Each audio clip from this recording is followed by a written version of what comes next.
음봉이 발생을 했을 때 돌려나가는 캔들이 나오는지 이걸 꼭 확인해 주셔야 한다는 거죠.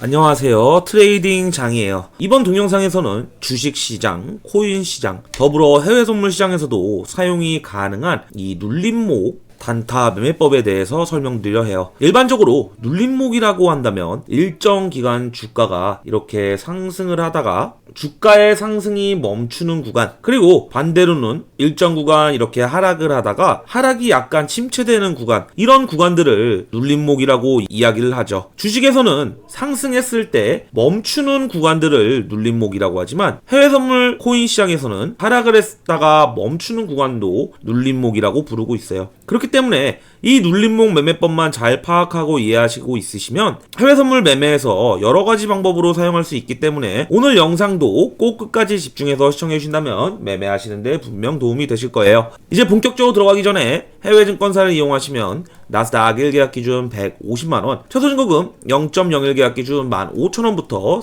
해외선물 거래가 가능합니다. 자세한 사항은 더보기란에 있는 셀프 계좌 개설 영상이나 고객센터로 연락을 주시면 되세요. 눌림목 매매를 본격적으로 알아가 보기 전에 알고 가셔야 할 개념이 일변동폭인데요. 지수라는 것은 정말 천재지변이라고 할 수 있는 그런 구간이 나오기 전까지 상승과 하락, 어느 정도 리밋이 있다는 거죠. 예를 들어보자면 일정 구간 하락이 나온다면 일정 구간 상승이 나오겠고, 이러한 추세들이 계속 반복된다는 거죠. 엘리언트 파동이라고 들어보신 적 있으실 텐데요. 그 규칙도 이러한 대표적인 예시 중 하나의 현상이라고 봐주시면 돼요. 이제 우리가 차트의 한 부분을 봤을 때 나스닥 같은 경우에는 평균적으로 최고점부터 최저점까지가 플러스 마이너스 한 2% 정도라고 봐주시면 되시는데요. 위로 맥시멈으로 올라갔을 때 한 2% 정도, 아래로 내려갔을 때 마이너스 2% 정도라고 봐주시면 되는데, 이게 절대적인 수치는 아니고 평균적으로 이 정도 구간에 왔으면 반발 매수세가 들어온다라든지, 아니면 이 정도 구간에서 이제 변동성이 있었다라고 한다면 저가 매수세가 들어온다라는 거죠. 그렇기 때문에 그러한 사람들의 심리를 잘 이용해서 역방향 매매를 한다고 하면 수익률이 굉장히 높아질 수 있다는 거를 참고해 주셔서 매매해 주셔야 합니다. 이제 본격적으로 차트를 보면서 알아가 볼게요. 일단 메타트레이더에서 기간 구분선을 설정해 놓으시는 게 좋습니다. 설정 들어가셔서 보기에 보시면 여기 기간 구분선 보기가 있는데요. 이걸 확인 눌러주시면 기간이 이렇게 구분되는 걸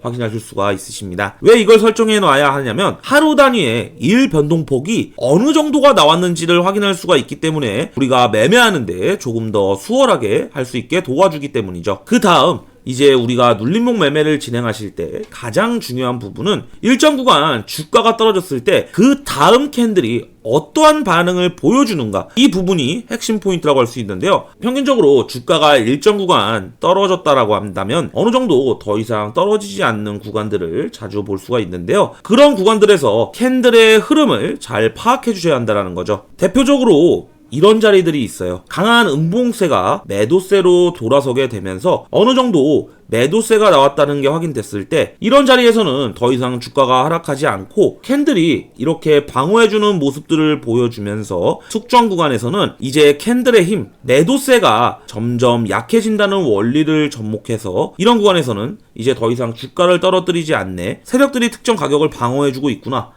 혹은 매도세가 어느 정도 진정이 됐구나 라고 판단을 해볼 수가 있게 되죠. 그 다음 이런 자리에서 우리가 매수 포지션으로 포지션을 조금만 담아가는 전략이 있겠죠. 그런데 이렇게 단순하게 캔들의 크기만 보고 매수 포지션을 반대로 잡는다? 이렇게 생각하기에는 무리가 있다는 거죠. 그렇기 때문에 다음 캔들을 꼭 확인해 주셔야 해요. 음봉이 발생을 했을 때 돌려나가는 캔들이 나오는지 이걸 꼭 확인해 주셔야 한다는 거죠. 이거는 매수세가 매도세를 이긴 캔들이 나오게 되기 때문에 이런 다음 자리에서 우리가 매수 포지션에 진입을 해볼 수가 있게 되겠죠. 이건 캔들 패턴의 원리와도 굉장히 흡사하다고 할 수 있어요. 우리가 이런 패턴들을 장악형 혹은 관통형이라고 부르고 있는데, 이런 캔들들이 발생했을 때는 하락에서 어느 정도 진정이 됐고 매도세보다 매수세가 좀 더 강하게 나오는구나, 이런 자리로 해석을 해볼 수가 있게 된다는 거죠. 이런 자리들도 마찬가지라고 할 수가 있어요. 기존의 하락세가 쭉 이렇게 이어지다가 여기서 음봉이 발생했던 자리를 양봉으로 돌려나가는 큰 캔들이 나오는 자리, 즉 장악 장악형 캔들이 발생을 했죠. 이런 장악형 캔들이 발생했다고 한다면 장악형 캔들의 자리 혹은 조금 더 안정적으로 다음 캔들까지 매수세가 긴 양봉이 나오게 된다면 이 구간에서 매수 포지션을 진입을 해볼 수가 있게 된다는 거죠. 왜냐하면 큰 하락이 나타났다가 이 하락 매도세를 이겨내고 돌아서는 캔들이 나왔다는 건 적어도 여기 구간에서는 매도세보다는 매수세가 강했다는 것을 의미하니까 이런 자리에서 우리가 한번 매수 포지션을 진입해도 그리 위험하지 않은 자리다라는 겁니다. 실제로도 그 이후로도 주가는 이렇게 쭉 상승을 하는 모습을 보여주죠. 적어도 이런 눌림목이 있는 자리를 진입 타점으로 잡고 매매를 진행하신다면 손익비가 좋은 자리, 리턴 대비 리스크가 그렇게 크지 않은 자리가 나타난다는 거죠. 단 이 매매 방법의 전제는 앞서 이전에 하락이 확인되었으며 캔들의 파워가 약해졌을 때 이런 자리에서 장악형 혹은 관통형 캔들의 양봉, 더 큰 양봉의 캔들이 발생한다라고 한다면 우리가 매도세를 이긴 매수세라는 힘의 원리를